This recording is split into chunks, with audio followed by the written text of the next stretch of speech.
Having a plethora of costume changes and redesigns is pretty much a standard for any prominent superhero, representing the evolution of the character and the story arcs that have become synonymous with specific designs. That sentiment would be no different for a hero like Nightwing, who's had a good amount of mainline suits over the years. Dick Grayson is one of the shining examples of character growth both in his capabilities as a leader and his growing relationships with the DC Comics catalog of crime fighters, avoiding the problems some other prominent characters face who have become stagnant and unable to grow due to editorial demands. So how have the different designs for Nightwing over the decades reflected that? Have there been more ups than downs? Any stinkers that made their way into the mainline comics? That's what we're here to find out. I'll be going over the primary suits Nightwing has worn over the years for a period of time, so if a suit only appeared for 3 issues max or in a dream sequence, I'm not really going to cover it. This overview is limited to the main continuity books since Dick Grayson's first appearance as Nightwing, so it won't include his time as Robin. The Nightwing persona first appeared in Tales of the Teen Titans issue 44 in 1984, created by Marv Wolfman and George Perez. This was part of the Judas Contract storyline where Tara Markov acted as a mole within the Titans group working for Deathstroke to learn more about their secrets and weaknesses with the goal of destroying them. Shortly before the events of the Judas Contract, Dick felt that the mantle of Robin was always meant to be by Batman's side, but he had long outgrown that role, thinking it was time to move on from wearing the same costume he'd been wearing since he was 8 years old, simply because he wasn't that same kid anymore. During the Judas Contract arc, Deathstroke came after the Titans members one by one, kidnapping them after learning about their secret identities. Dick was the only one to escape Deathstroke's assault and would eventually come into contact with Slade Wilson's ex-wife and son, Adeline and Joseph, who also went by Jericho, telling him about Tara's betrayal and her connections to Slade. After learning where the Titans were being held captive, Dick settled on a name and costume inspired by the people who had shaped him over the years, mentors and friends alike such as Batman, Starfire, his parents, and Superman, taking the name Nightwing from Superman's Kryptonian heritage. This suit has been famously dubbed the Disco Wing suit with its deep V-neck, gold accents, and popped collar. Definitely one of the more flamboyant and flashier costumes Dick has worn as Nightwing. You know who this motherfucker look like, low-key? Look! The idea for Nightwing came from DC wanting to have Robin back in Batman comics and making him younger, but Marv Wolfman didn't want to give up Dick Grayson in the Teen Titans run he was writing. So when DC called him up, he came up with the idea of giving Dick a new identity while the Batman team could come up with a new Robin, who would later become Jason Todd. Regardless of whether we're talking pre-crisis, post-crisis, or even post-New 52, this design is synonymous with the early days of Nightwing's career. 8 years later in 1992, the classic Disco Wing suit was replaced with a sleeker design featuring more gold accents throughout the suit. It has a visible gold utility belt and is the Nightwing design that introduced the mullet hairstyle. Dude, you look all 90s!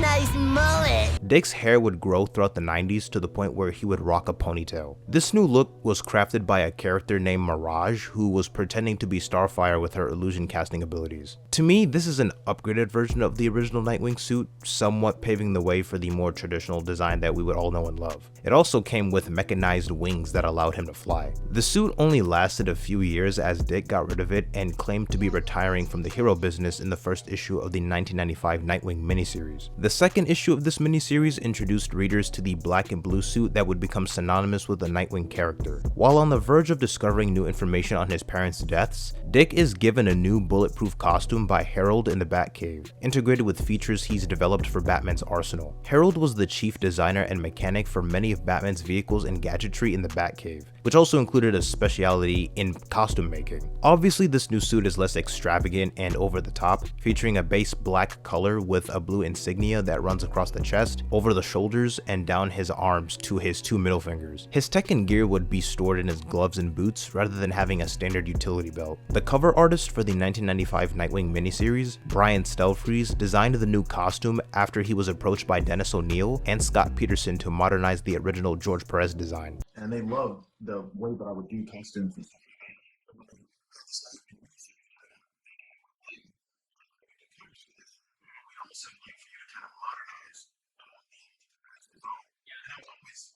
Fan of the Perez design, so I didn't want to just go screw George. I'm doing my own thing. Yeah. I wanted to kind of simplify things, modernize it, but keep sort of the essence of what George brought to the costume. And it's interesting to see what people have done with it since. The thing that kind of blows me away is how much of the foundational design still remains. I'm not crazy about the long ponytail, but pretty much everything about this suit is peak. Thankfully, it was cut off in the first issue of the subsequent ongoing Nightwing run by Chuck Dixon, where Dick Grayson first moves into Bloodhaven. That same run also introduced Nightwing's signature weapon of choice, his Escrima-Sticks. When you take the core concept and refine it for a sleeker, more streamlined appeal, Nightwing suits really can't get much better than this, especially when you have artists like Jim Lee at the helm in certain stories. Might have some fans feeling a certain way. I'm getting hard. I'm getting hard. At one point, Nightwing went undercover as a supervillain under the name Renegade in an attempt to take down the secret society of supervillains. Alongside this, he agreed to train Deathstroke's daughter, Rose Wilson, also known as Ravager, under the impression that Slade believed Dick had renounced his role as a hero, going for an all-red look with a bright red logo on the front and back of the suit, paired with the black gloves and boots. This suit is mostly fine. I think the only thing that does duck off a few points is the mask that covers his face except for his mouth and hair. The spikes that go alongside the sides of his face are kind of weird looking. The blue striped suit would become the base suit up until 2009, where Dick took up the mantle of Batman, leading up to the end of the post-crisis era of DC Comics. In 2011, DC launched the New 52 initiative as a means of creating a new jumping off point for new readers and giving most of the characters a makeover, redesigning costumes to modernize the DC universe. Nightwing would get his own title in the New 52 with a brand new design change. It was initially faced with some backlash from longtime Nightwing readers due to the choice of using red instead of blue as part of the color palette. The original version also got rid of the finger stripes, but that element would be brought back later on. The wildest part about this design change was that the suit was originally going to be blue instead of red, and writer Kyle Higgins didn't even know it was going to be red until editorial decided to change it last minute. This was the first main suit for Nightwing that he wore that had the short spikes on the gauntlets akin to what you'd see in a Batman suit. It's honestly not at all a bad suit for Nightwing. If they had maintained the blue from post-crisis, it probably would have received minimal to no backlash. My only gripes with it are the weird lines and ripples seen around the neck area of the suit as well as the boots. During the events of Forever Evil, Nightwing's secret identity was revealed to the world after being kidnapped and tortured by the crime syndicate. After being presumed dead, Batman sent Dick on a mission to join a spy organization named Spiral as an agent and report back on what the organization knows about the secrets of superheroes. Rocking a more minimalist, tactical look this time around with no mask and hints of blue as a nod to the pre-New 52 Nightwing days. He would also have a G symbol on his chest, reminiscent of the R during his Robin days. Dick would wear his Spiral gear up until the end of the New 52 and the introduction of the Rebirth relaunch. 2016's DC Rebirth was a return to form for many characters, bringing back pre-New 52 elements that fans had missed dearly. This included the return of the original Wally West, the pre-New 52 Superman, the Green Arrow and Black Canary relationship, and Nightwing returning to Bloodhaven as his base of operations. His design finally returned to the blue logo and domino mask fans have been clamoring for since the start of the New 52. This suit had a more thin blue bird logo when compared to previous suits, but it would become thicker over time. There are no finger stripes this time around. Instead, there are blue stripes on the legs and buckled straps around the forearms. Arguably the worst era for Nightwing was when he was shot in the head by KG Beast during Tom King's run on Batman and suffered amnesia, forgetting his time as Robin and Nightwing, as well as his ties to the Bat family, going by Rick Grayson and living a life in Bloodhaven as a cab driver. He ended up torching his former base of operations, but a few cops got a hold of his old Nightwing costumes and took up the mantle after Nightwing's disappearance. When one of them was almost killed during Scarecrow's attack on the city, Rick Grayson gathers what he can to try and help out, with this being his design for the next 5 or so issues. It's awful. Yeah, it's honestly a nothing burger of a suit. Dude looks like Nightwing if he was homeless. The black face paint is pretty goofy, and the rest of the suit is literally just a black shirt with some jeans. Not much to add on here. While not great, the second version is improved upon with him wearing an actual suit to fight crime in Bloodhaven alongside the rest of the different Nightwings. Severely lacking in color with a black and gray aesthetic as opposed to either black and blue or black and red as seen with previous suits. Rocking a jacket instead of a leotard-esque design. Pretty bland if you ask me. Mid!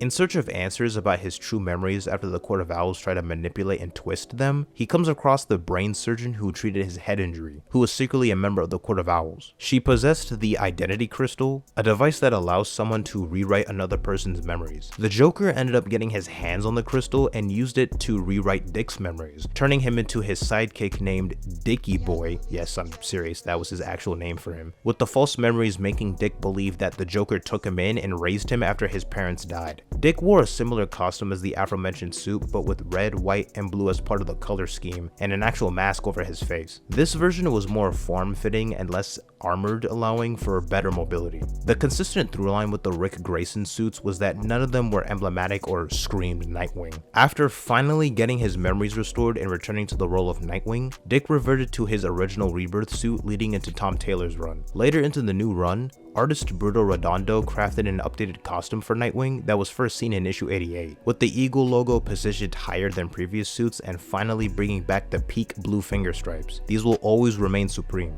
Oh my gosh, I'm about to bust. God damn, boy. Bruno Redondo and writer Tom Taylor were looking for a more naked figure for Nightwing, with the new suit having no pockets in the arms and the boots, as opposed to the previous concepts over the years. Some of his utilities were stored in his eskrima sticks, which also served as grappling hooks. The eskrima sticks were stored in a small backpack with magnets, which was also used to hold smaller throwing weapons. Wally West Flash thought Dick needed to be more protected after a $10 million bounty was placed on his head thanks to Blockbuster. So he went to Mr. Terrific to craft a new Nightwing costume that was more flexible and mobile, and made of bulletproof materials. Dick has been wearing this design in modern comics since its debut in 2021.